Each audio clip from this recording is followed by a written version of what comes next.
राज्य असेल ते तेलंगणा राज्याने देखील 14 एप्रिल 2024ला या निर्णयाची अंमलबजावणी केली।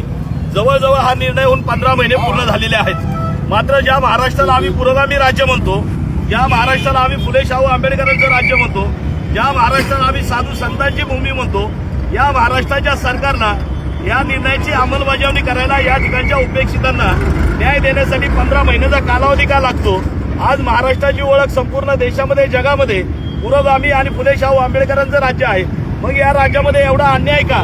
आम्ही गेल्या अनेक वर्षापासून, गेल्या 75 वर्षापासून या ठिकाणी आरक्षणाचा लाभ आम्हाला मिळालेला नाही। त्यामुळे या ठिकाणी आमच्या मुला मुलींना देखील या आरक्षणाचा लाभ मिळाला पाहिजे। आम्हाला नोकरीमध्ये, शिक्षणामध्ये या आरक्षणाचा लाभ मिळाला पाहिजे।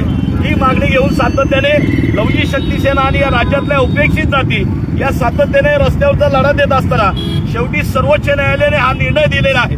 मात्र दुर्दैवाने या ठिकाणी सत्ताधारी जे पक्ष आहेत ते 1 सोडून 2 सोडून 3 वेळा या निर्णयाची मुदतवाढ देत आहेत। आणि दुर्दैवाने या ठिकाणचा जो विरोधी पक्ष आहे ज्यांनी या ठिकाणच्या सरकारला जाब विचारला पाहिजे, दुर्दैवाने इथला विरोधी पक्ष मूग गिळून गप्प बसलेला आहे। आणि इथले जे विद्वान आहेत जे इतरांच्या आरक्षणाच्या प्रश्नावर बोंबलतात ते मात्र दुर्दैवाने या न्यायिक मागणीकडे या ठिकाणी दुर्लक्ष करतात।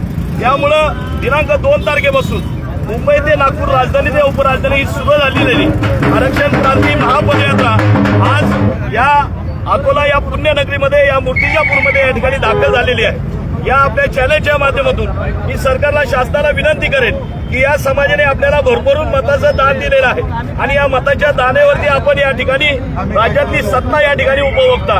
निश्चित आता सध्या नगरपालिका, नगर परिषदेच्या निवडणुका सुरू आहेत। येणाऱ्या कालावधीमध्ये जिल्हा परिषद आणि महानगरपालिकेच्या देखील निवडणुका सुरू होणार आहे। ही मिनी विधानसभा म्हटली जाते। आम्ही विधानसभेमध्ये आपल्याला सत्तेवर बसवले, मात्र निश्चित या ठिकाणी आपल्याला सत्तेवरून खाली खेचण्यासाठी या ठिकाणी या मिनी विधानसभेमध्ये मातंग समाज आपलं रूप दाखवल्याशिवाय या ठिकाणी आपल्याला धडा शिकवल्याशिवाय बसणार नाही।